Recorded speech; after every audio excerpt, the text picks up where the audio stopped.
Teman, sebelum kita mengawali perkuliahan pada pagi hari ini, mari kita berdoa menurut agama masing-masing, kita masing-masing berdoa mulai.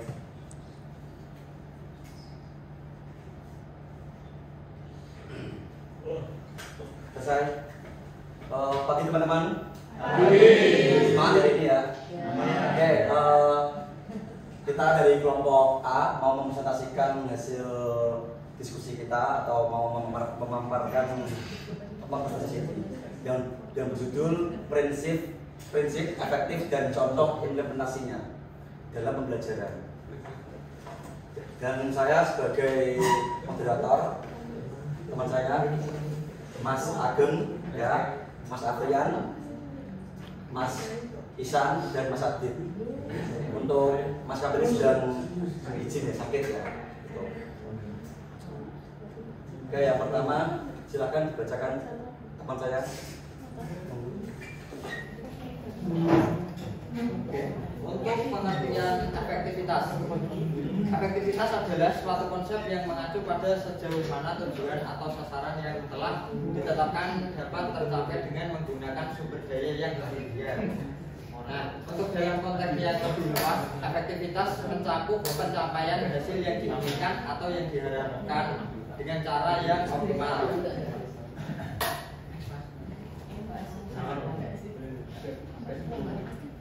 Efektivitas mengajar pendidik. Nah, untuk prinsip efektivitas dapat dilihat dari dua sisi ini. Ada pendidik dan belajar siswa. Nah, untuk yang pendidik sendiri, prinsip ini menyangkut sejauh mana kegiatan pembelajaran yang direncanakan dapat dilaksanakan dengan baik. Dalam aspek ini, jika guru masih kurang efektif, maka dalam proses mengajar atau bahan ajar ataupun program, maka akan menjadi bahan dalam mengembangkan kurikulum di masa depan, yaitu dengan mengadakan pelatihan workshop dan lain-lain. Nah, untuk efektivitas belajar siswa, prinsip ini menyangkut sejauh mana tujuan pembelajaran yang diinginkan dapat dicapai melalui kegiatan pembelajaran. Perlu dikembangkan kurikulum yang terkait dengan metodologi pembelajaran sehingga apa yang direncanakan dapat tercapai dengan metode yang relevan, yang sesuai dengan materi pembelajaran. Oke, bisa dimasukkan Mas Fadil. Selanjutnya ada aspek efektif. Yang pertama, tujuan yang jelas. Tujuan pembelajaran dirumuskan secara jelas dan spesifik. Tujuan ini harus mencerminkan apa yang ingin dicapai oleh peserta didik setelah menyelesaikan kurikulum tersebut. Yang kedua adalah relevansi materi.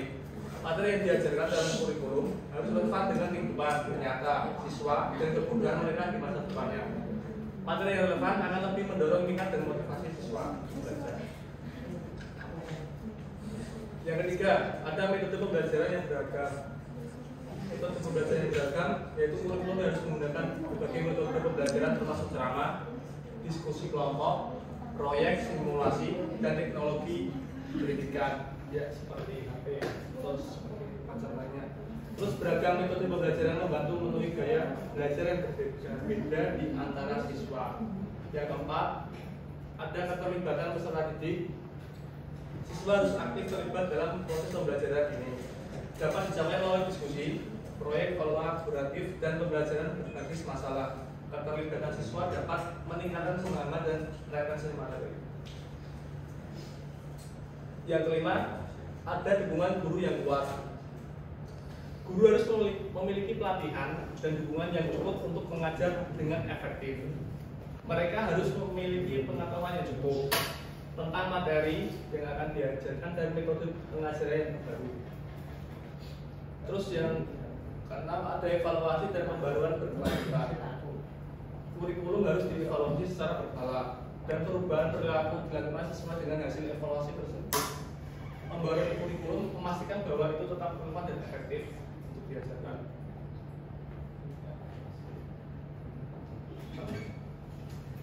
Yang selanjutnya ada implementasi prinsip efektif dalam pembelajaran. Guru merancang pembelajaran dengan menggunakan model pembelajaran yang sesuai dengan materi, sarana dan prasarana, keadaan sekitar, dan karakteristik peserta didik. sehingga pembelajaran dapat berjalan secara efektif dan tujuan pembelajaran dapat tercapai. Lalu ada cara rumusan prinsip relevansi kurikulum di salah satu sekolah. Berdasarkan penerapan model pembelajaran problem based learning atau PBL pada materi sistem persamaan linear dua variabel, dapat merumuskan prinsip relevansi kurikulum di salah satu sekolah sebagai berikut. Yang pertama, ada model pembelajaran berbasis masalah relevan dengan kehidupannya. Lalu ada pembelajaran berpusat pada peserta didik. Lalu yang ketiga, integrasi kompetensi. Dan yang terakhir atau yang keempat, efektivitas pembelajaran berdasarkan tujuan pembelajaran.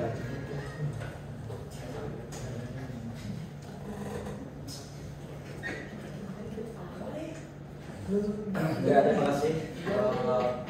Kelompok kita akan membuka dua sesi penanya. Silakan teman-teman ada yang mau ingin tanya atau diskusi. Mas Dadan sama ya sama mengenai pertanyaan kita dalam kurikulum Merdeka itu kan ada beberapa fase yang dari SD, SMP dan SMA. Menurut kelompok kalian, apakah fase-fase tersebut atau mungkin perbedaan dalam pengajaran yang efektif di sekolah dasar, sekolah menengah dan sekolah atas itu perbedaannya apa dengan kurikulum? Terima kasih. perbedaan Iya, efektivitas. Oke, terima kasih Mas Dadan untuk masalah sendiri. Oke, di balik saya tadi mas ada dua apa efektif. Gak ada mas. Oh ada, asum ya. Yuk. Nah, itu kan ada dua prinsip aktivitas mengajar didik dan aktivitas belajar siswa. Menurut versi ada itu seperti apa dan menurut versi guru ada di BPK itu seperti apa mas? Dan bila itu mungkin tadi tidak ada teorinya ya, kan tadi kan ada teorinya. Mungkin bisa dijelaskan teorinya dalam segi apa namanya aktivitas pendidikan atau mengajar didik dan aktivitas siswa itu seperti apa? Menurut teori siapa ini sini juga ada. Belajar.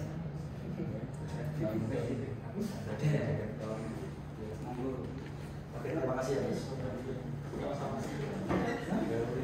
Ya, saya izin menjawab pertanyaan dari Mas Dadan.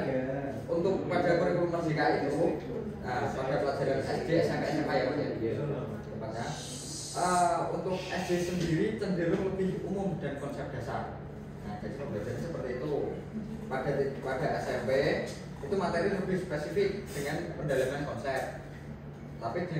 Tapi saat SMA itu materi menjadi lebih kompleks dan berorientasi pada pilihan jurusan yang akan diambil. Jadi seperti itu Mas. Bisa diterima atau ada yang mau menambahkan? Silakan. Mungkin dalam bidang olahraga mungkin spesifiknya itu seperti apa dalam SMA? Berarti langsung menuju ke apa namanya cabang olahraganya atau bagaimana? Untuk SMP sendiri itu lebih spesifik, biasanya menuju ke olahraganya Mas.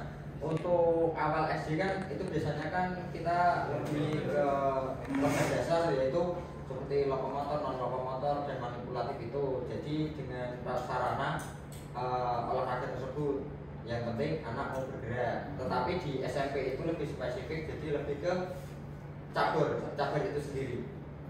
Gitu Mas. Ya. Ya. Terima kasih Mas. Sama-sama.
Ya, izin jawab untuk pertanyaan Mas Alat. Untuk prinsip efektivitas mencakup berbagai teori yang dikemukakan oleh para ahli di bidang manajemen, organisasi, dan psikologi. Yang pertama itu teori efektivitas dalam manajemen oleh Peter Drucker, ya, untuk seorang tokoh terkemuka dalam bidang manajemen. Yang kedua, teori goal setting oleh Edwin Locke. Yang ketiga, model efektivitas organisasi oleh Richard and Steers. Yang keempat, teori kontingensi oleh Fiedler. Yang kelima, balance scorecard oleh Robert Kaplan dan David Norton. Yang keenam, teori efektivitas personal oleh Stephen Covey. Yang ketujuh, model CIPT oleh Stephen Bean. Para ahli ini memberikan berbagai perspektif yang berharga tentang bagaimana efektivitas dalam dicapai dalam berbagai konteks, baik itu dalam manajemen organisasi, kepemimpinan, dan pengembangan pribadi. Prinsip-prinsip tersebut saling melengkapi dan dapat diterapkan secara holistik untuk meningkatkan kinerja dan hasil yang diinginkan. Itu yang teorinya Mas ya? Itu yang teorinya. Untuk yang kedua, pertanyaannya efektivitas mengajar pendidikan di versi guru Anda yang PPL dengan versi Anda seperti apa? Yang di PPL sama yang di sini? Iya, yang menurut Anda.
Ya Mas, untuk yang kita PPL aktivitasnya dalam prinsip efektivitas ini, kita PPL itu di SMA 11 ya. Itu untuk efektivitas pengajar didik selama waktu PPL dapat diukur dari seberapa baik mereka mampu menerapkan teori yang telah dipelajari ya dalam praktek sehari-hari. Kita praktek sehari-hari kita gimana untuk prakteknya dalam di SMA 11 itu.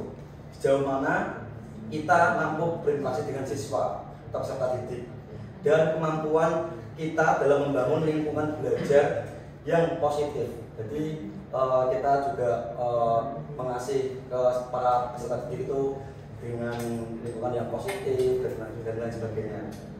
Itu semua berdampak pada pencapaian tujuan dan pembelajaran pada peserta didik.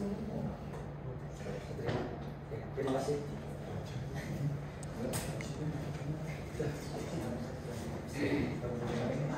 Oke, mau silakan saya buka lagi untuk penanya lagi untuk yang mau bertanya.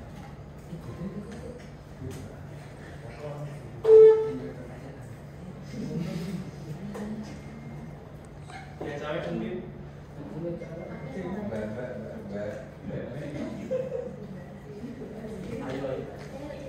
Bisa cukup? Cukup ya? Oke, kalau ada saya akan akhiri untuk presentasi pada pagi hari ini. Terima kasih sudah mau diskusi dengan kita dan kita bisa memaparkan tugas kita. Terima kasih sebelumnya. Wassalamualaikum warahmatullahi wabarakatuh.